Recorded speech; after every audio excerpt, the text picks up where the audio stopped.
تاجدار ختم نبوت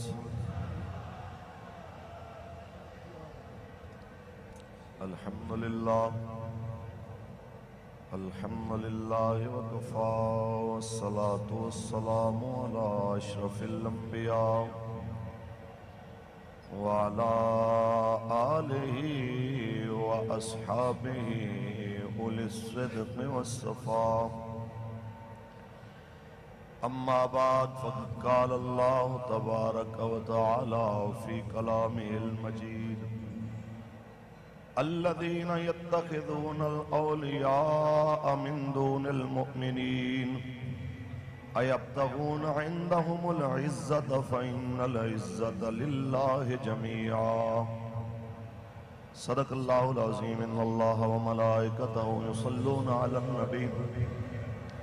يا أيها الذين آمنوا صلوا عليه وسلموا تسليما درش پڑھ لیجئے الصلاة والسلام وعلى آلك وأصحابك يا حبيب الله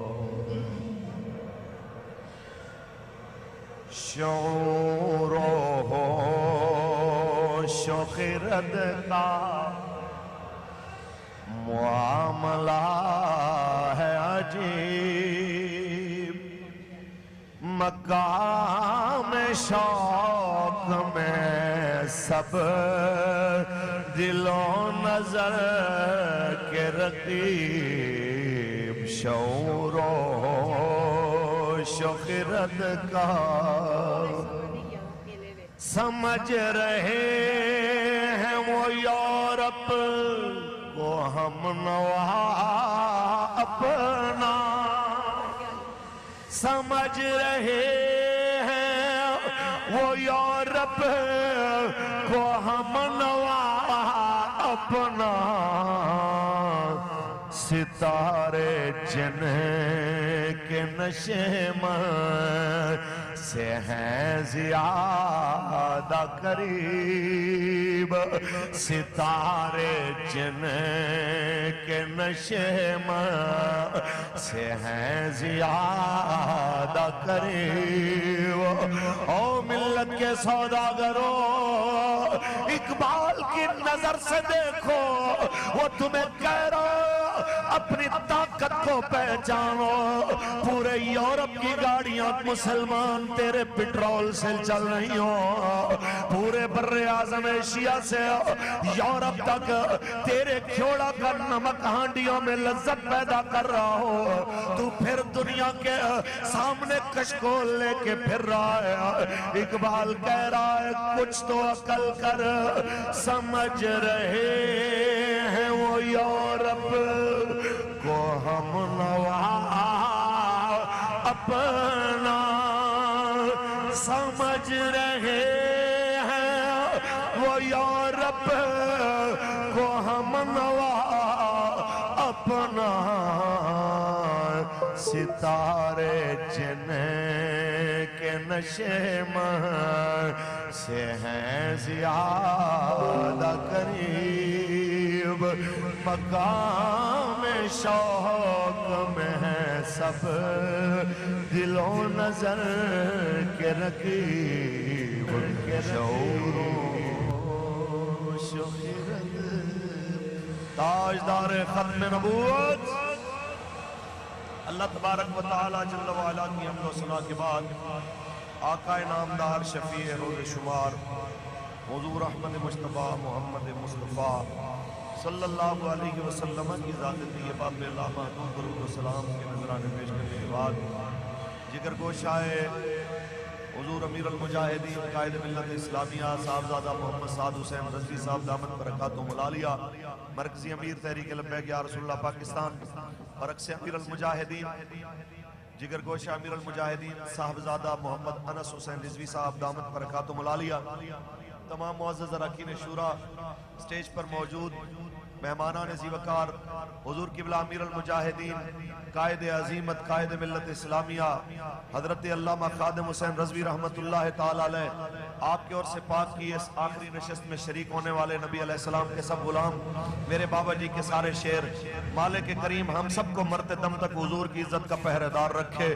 اور بروز حشر حضور کے وفاداروں میں شامل فرمائے۔ میں بس دو چار باتیں کر کے اجازت چاہوں گا۔ بات اتنی سی ہے کہ ہمارے کچھ صاحبان اقتدار اور صاحبان طاقت و ثروت لوگوں کی نظر میں یہ ہے کہ شاید پابندیاں لگا کے آپ حق کو چھپا کے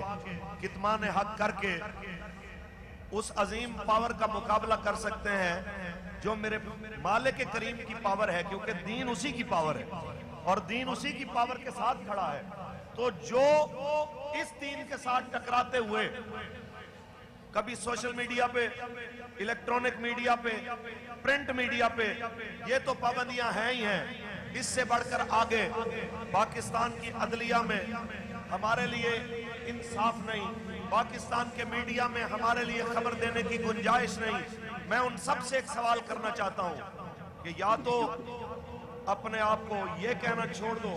کہ ہم جناب غیر جانبدار ہو کے بالکل تمام پاکستانیوں کے نمائندہ لوگ ہیں اور ہم بالکل حق اور سچ دکھاتے ہیں۔ اگر تم واقعتاً سچ دکھانے والے ہو تو میں آج ایک سوال اپنا نہیں، یہ میرے سامنے شہداء کی تصاویر ہیں، آپ کے سامنے شہداء کی تصاویر ہیں،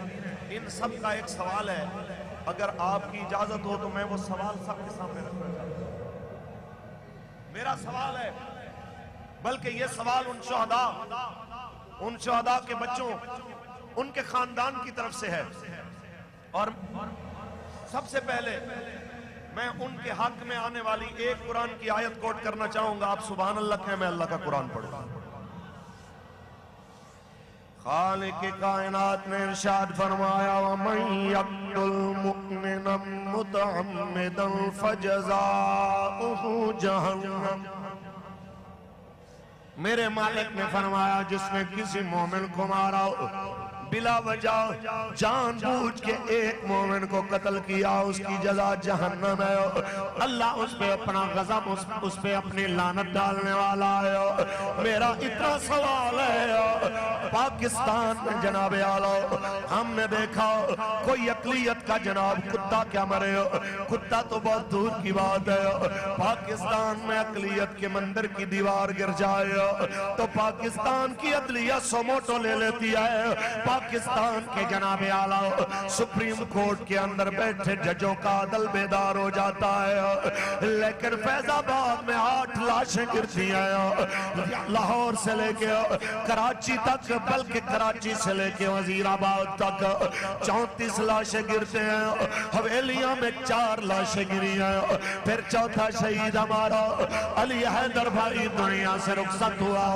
نہ میرے پاکستان کا عدل بیدار ہوا، نہ میرے پاکستان کے سپریم کورٹ کے بیٹھے ججوں کے ضمیر جاگے، نہ میرے پاکستان کے کسی جج نے دھمکی دی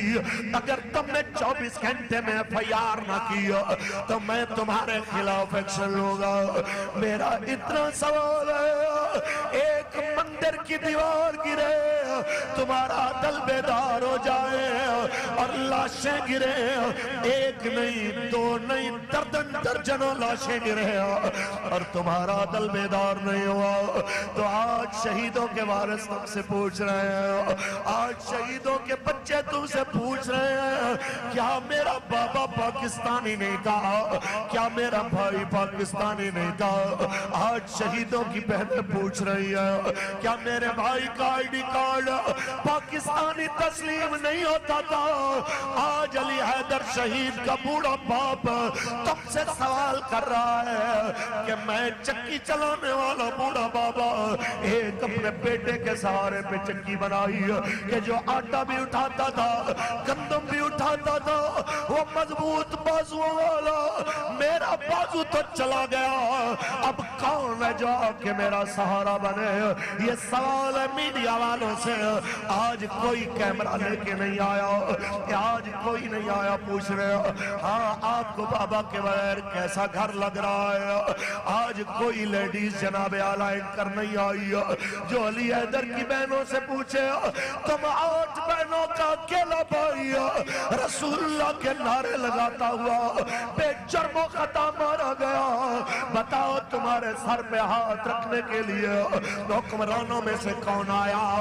آج کوئی نہیں آیا آج اس بوڑھے باپ کو تسلی دینے کے لیے کوئی نہیں آیا آج مبشر شہید کا بیٹا اپنی ماں سے بھی پوچھتا تو ہوگا اماں بتاؤ میرے بابا کو کیوں مارا گیا تو وہ بتائے گی کہ تیرا بابا تو نعرہ لگا رہا تھا آمد مصطفیٰ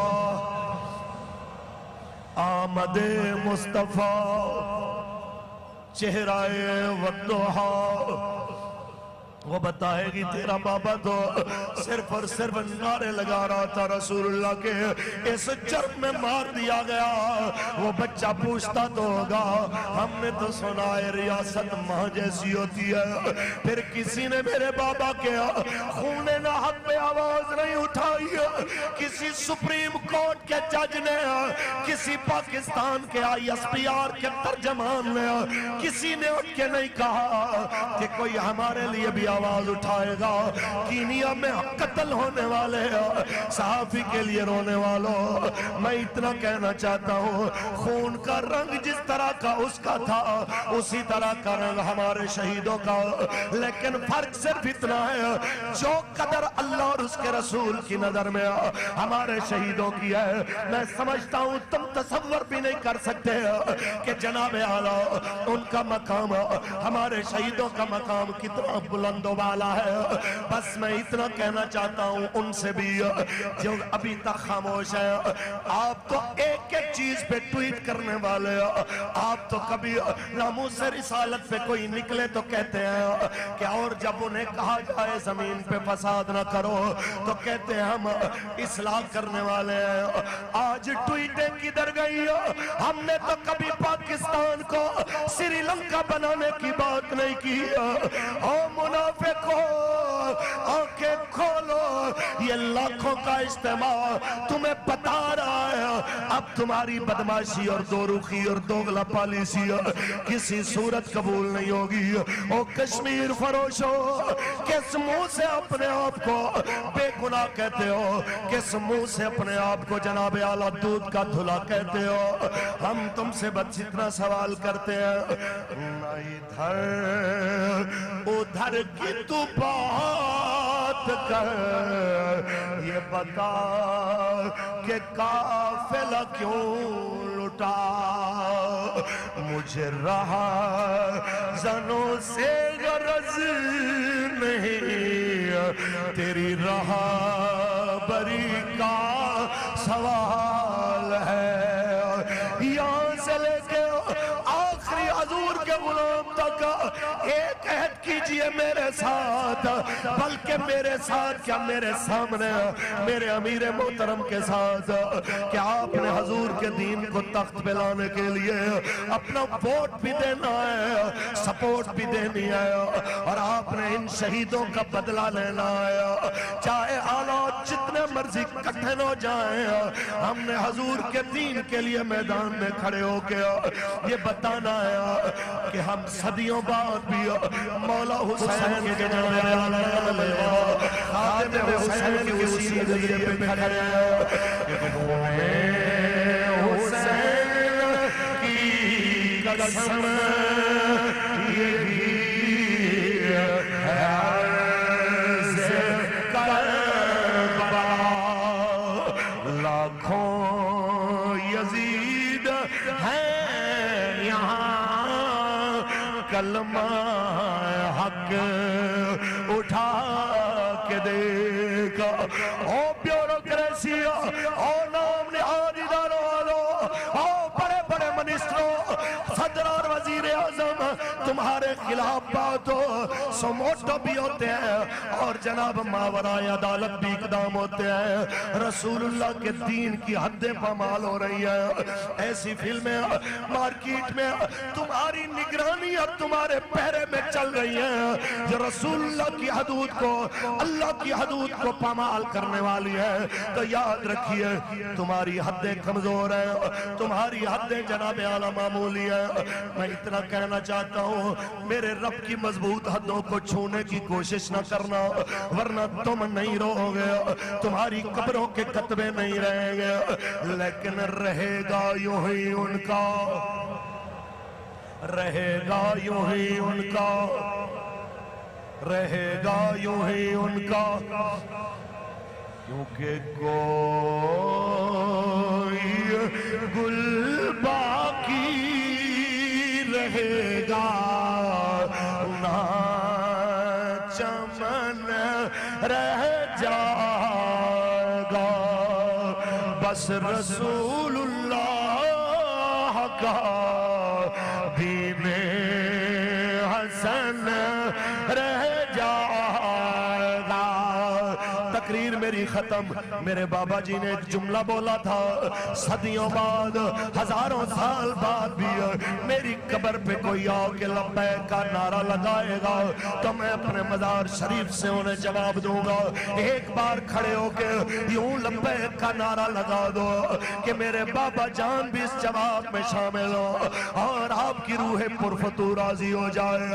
کہ آج یہ لاکھوں کا اجتماع اس نعرے کو یاد کر چکے ہیں جو میں انہیں یاد کرا کے آیا ہوں. لبیک لبیک لبیک یا رسول اللہ, لبیک لبیک یا رسول اللہ, لبیک